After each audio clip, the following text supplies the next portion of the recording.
Hello everyone, welcome to किनी studies. आज है 24 नवंबर और आज के करंट अफेयर सेशन में हम जिन टॉपिक्स को कवर करेंगे वो टॉपिक्स हैं। National one health mission assembly 2025 के बारे में देखेंगे। साथ ही हम देखेंगे हाल ही में जो 4 लेबर कोड इम्प्लीमेंट किए गए हैं वो कौन कौन से हैं। देन हम देखेंगे मिस यूनिवर्स 2025 के बारे में। साथ ही हम देखेंगे हाल ही में कंफर्मेशन आया है कि कोप 31 का आयोजन कौन सी कंट्री करेगा। सो अर्लियर इसमें कंफ्यूजन था बिटवीन ऑस्ट्रेलिया एंड टर्की। इसके साथ ही हम देखेंगे टेस्ला इन इंडिया, मतलब टेस्ला अपनी एक यूनिट शुरू करने जा रहा है इंडिया के गुरुग्राम में, उसके बारे में देखेंगे। साथ ही हम देखेंगे Kantar BrandZ most valuable Indian brands report 2025 के बारे में। और लास्ट में हम देखेंगे G20 लीडर्स समिट 2025 के बारे में। तो शुरू करते हैं। आज का फर्स्ट क्वेश्चन है,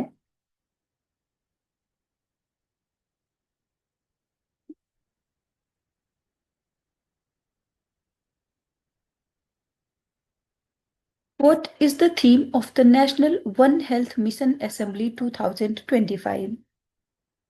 सो यहाँ पर आपसे पूछा जा रहा है राष्ट्रीय एक स्वास्थ्य मिशन सभा 2025 का विषय क्या है।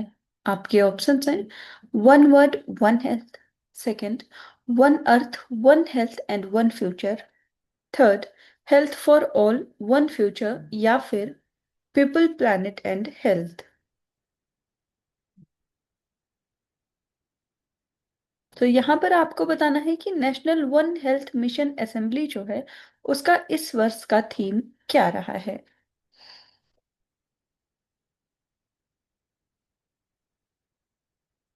और इस क्वेश्चन में आपका करेक्ट ऑप्शन हो जाएगा ऑप्शन बी। सो इस वर्ष की थीम रही है one earth one health and one future. आप देख सकते हैं the national one health Mission Assembly 2025 showcased India's integrated approach to health security under the theme One Earth, One Health and One Future। सो ये जो event है इसको host किया गया है by the department of health research under the national one health mission.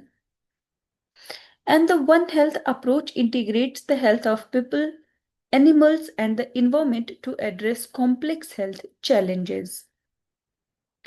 सो ये जो मिशन है ये एम्फेसिस करता है कॉम्बैटिंग जेनेटिक डिजीजेस को, एंटी माइक्रोबियल रेजिस्टेंस को and ensuring food safety. So it brings together ministries, departments, academicians, and experts highlighting India's leadership in One Health approach.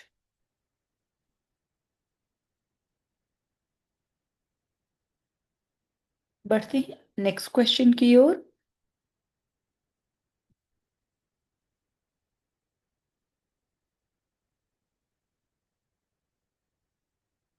On which day did the Government of India officially make all 4 labor codes effective?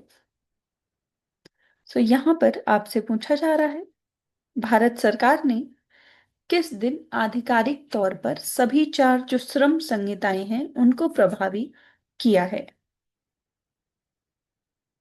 आपके options हैं 18 नवंबर 2025, 19 नवंबर 2025, 20 नवंबर 2025, या फिर 21 नवंबर 2025।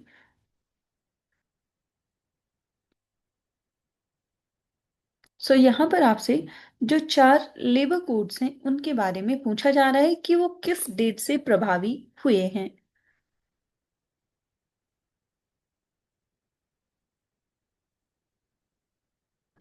और इस question में आपका correct option हो जाएगा option D.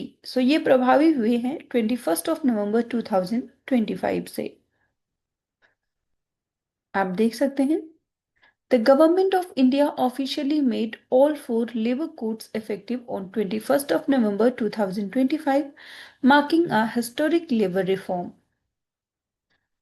So the labor codes consolidate 29 previous labor laws into 4 modern and simplified frameworks. ये जो 4 फ्रेमवर्क्स हैं इनमें फर्स्ट है कोड ऑन वेजेस 2019। ये इंश्योर करता है minimum wages and timely payment for all workers. Then second one is Industrial Relation Code 2020, जो कि प्रमोट करता है स्मूदर एम्प्लॉयर वर्कर रिलेशन को एंड फास्टर डिस्प्यूट रेजोल्यूशन।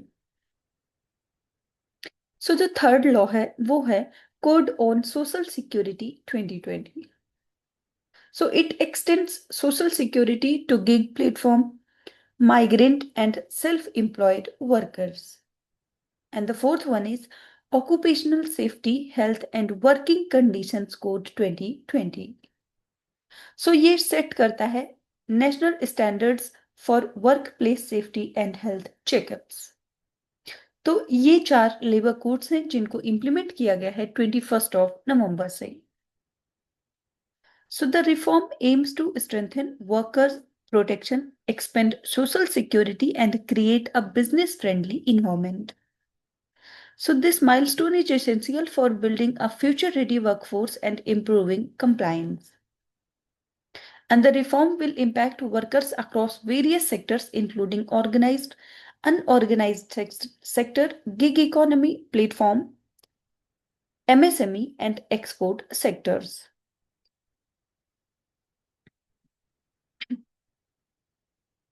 सो ये जो रिफॉर्म्स हैं ये इम्प्रूव करेंगे वर्कर्स के वेलफेयर को, साथ ही बूस्ट करेंगे ईज ऑफ डूइंग बिजनेस को।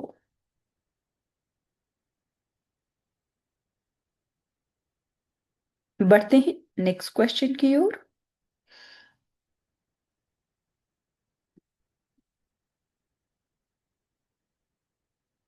Who won the Miss Universe 2025 title in Thailand? यहां पर आपसे पूछा जा रहा है थाईलैंड में आयोजित जो मिस यूनिवर्स 2025 रहा है उसका खिताब किसने जीता है? आपके ऑप्शंस हैं miss Venezuela, miss Philippines, miss Mexico या फिर मिस इंडिया।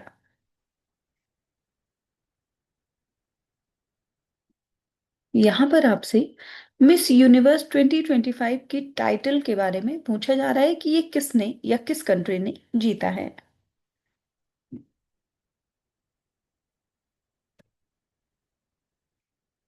और इस क्वेश्चन में आपका करेक्ट ऑप्शन हो जाएगा ऑप्शन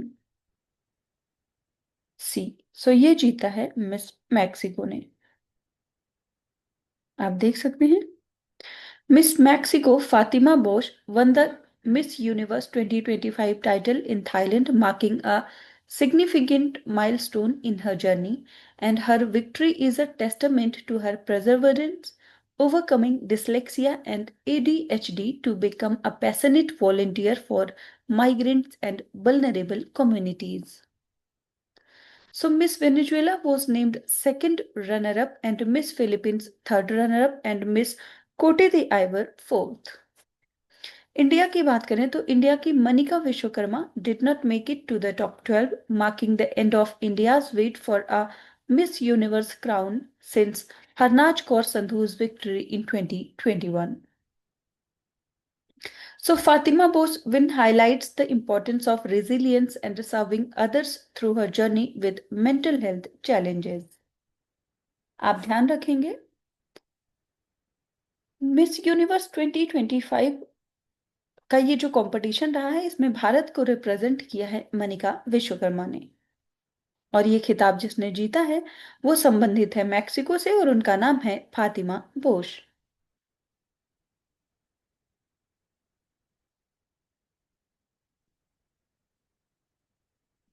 बढ़ते हैं नेक्स्ट क्वेश्चन की ओर।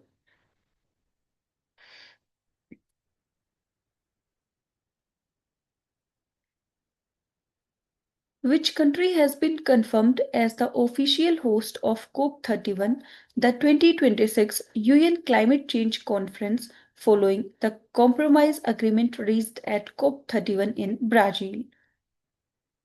So यहाँ पर आपसे पूछा जा रहा है ब्राजील में COP30 में हुए समझौता या समझौते के बाद 2026 संयुक्त राष्ट्र जलवायु परिवर्तन सम्मेलन COP31 के आधिकारिक मेजबान के रूप में किस देश की पुष्टि की गई है?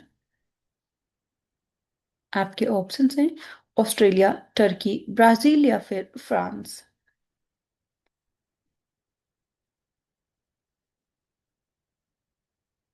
यहाँ पर आपसे कोप 31 के बारे में पूछा जा रहा है कि कोप 31 का आयोजन किस देश के द्वारा किया जाएगा।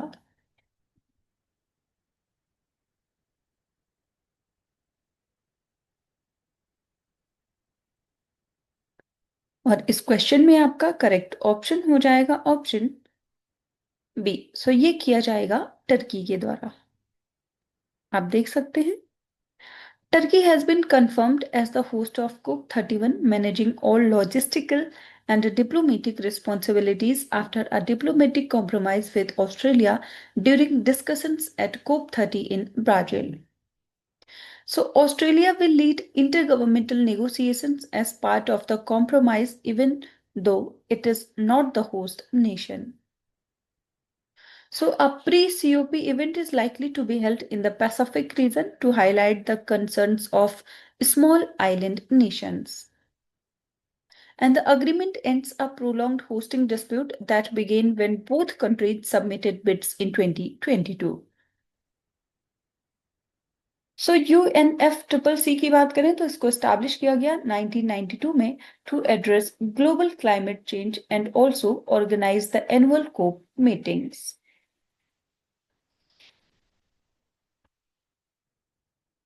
सो अब ध्यान रखेंगे वर्तमान समय में कोप 30 का आयोजन ब्राजील के द्वारा किया जा रहा है और कोप 31 का आयोजन किया जाएगा टर्की के द्वारा।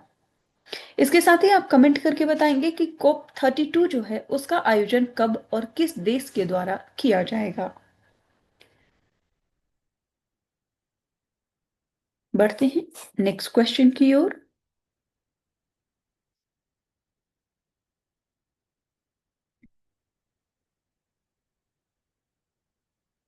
India will become which numbered global market for Tesla with the launch of its first Tesla Center in Gurugram on 26th of November 2025। तो यहां पर आपसे पूछा जा रहा है 26 नवंबर 2025 को गुरुग्राम में अपने पहले टेस्ला सेंटर के शुभारंभ के साथ भारत टेस्ला के लिए कौन से नंबर का वैश्विक बाजार बन जाएगा। आपके ऑप्शंस हैं 35th, 42nd, 50th या फिर 57th।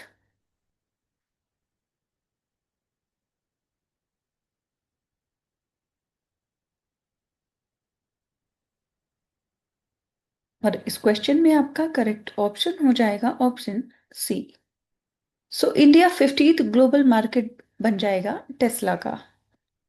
आप देख सकते हैं India will become Tesla's 50th global market, showcasing the company's strategic yet cautious entry into the Indian EV space with the launch of the country's first Tesla Center in Gurugram on 26th of November 2025. So the Tesla Center in Gurugram will be the company's first full-service hub in India, offering sales, delivery, service and repair. Tesla entered India formally in mid-2025 by launching two model Y variant imported from the Shanghai Gigafactory. So the flagship center marks a shift from experience-only outlets in Mumbai and New Delhi to a complete operational facility. So Tesla India जो है इसको lead करेंगे Sharad Agarwal from November 2025 and he previously headed Lamborghini India and held roles at Mahindra Classic Legends and Audi India। इसके साथ ही Tesla future expansion की बात करें तो जो कुछ और नए सेंटर्स प्लान कर रही है वो कर रही है बेंगलुरु, हैदराबाद और पुणे में।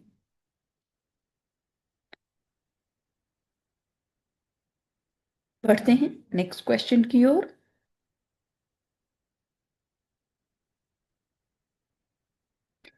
According to the 2025 Kantar Branched Most Valuable Indian Brands report, which company has been ranked as India's most valuable brand?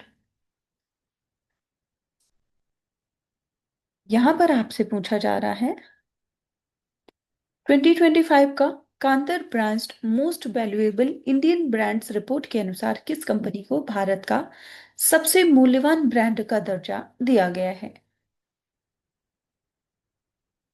आपके ऑप्शंस हैं Tata consultancy services, second UltraTech cement, fourth HDFC bank, third HDFC bank and fourth Zomato. आपको बताना है कांतार brand की जो reports है उसके अनुसार भारत का सबसे मूल्यवान ब्रांड कौन सा है?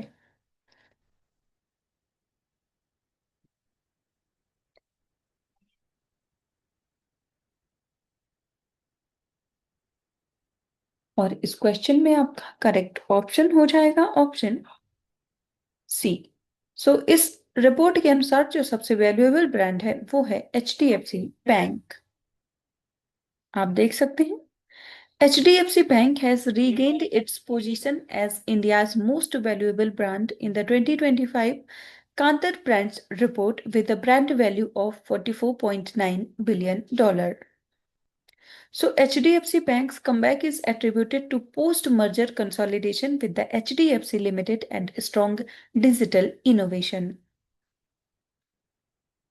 So the bank introduced initiatives such as 30-minute auto loan model and the impactful cyber security mascot Whistle Auntie. So its brand value has increased by 377% since the first brand India report in 2014. So HDFC Bank's strong consumer trust and high brand contribution score helped it to surpass TCS in 2025. So earlier जो top brand था वो था TCS। वर्तमान report के अनुसार जो top brand है वो है HDFC बैंक। जोमेटो की बात करें तो इसका जो रैंक है वो है 21। इसके साथ ही अल्ट्राटेक सीमेंट की जो रैंकिंग है वो है 7th with the brand value of $14.5 billion।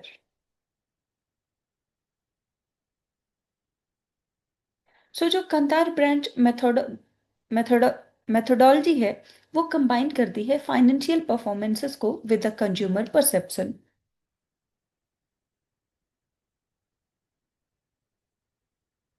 बढ़ते हैं नेक्स्ट क्वेश्चन की ओर।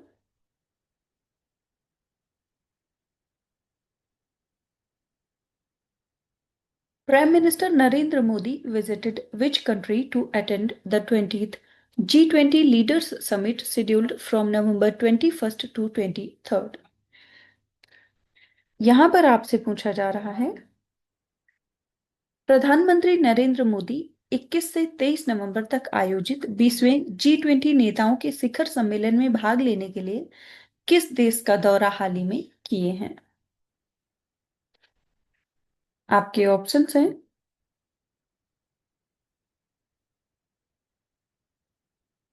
ब्राजील, साउथ अफ्रीका, इंडोनेशिया या फिर Saudi Arab.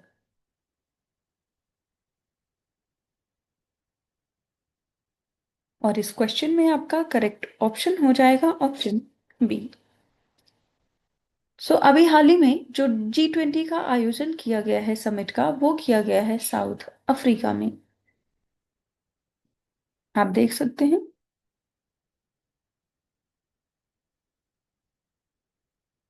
Prime Minister Narendra Modi visited Johannesburg, South Africa from 21st of November to 23rd to attend the 20th G20 Leaders Summit. So the 20th G20 Leaders Summit held in Johannesburg, marking the fourth consecutive summit hosted in the Global South.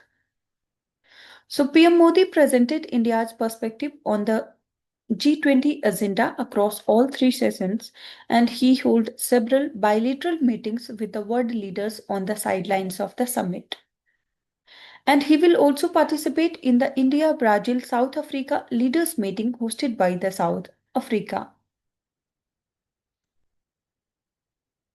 So G20 की बात करें जिसे group of 20 के नाम से जानते हैं तो ये एक इंटर गवर्नमेंटल फोरम है कंप्राइजिंग 19 सॉवरेन कंट्रीज एंड यूरोपीय union and African union. So it works to address major issues related to global economy such as international financial stability, climate change mitigation, and sustainable development through annual meetings of head of states and heads of government. So G20 जो है इसको form किया गया था 1999 में। आपने देखा कि वर्तमान समय में जो इसकी चेयरमैनशिप है वो है साउथ अफ्रीका के पास।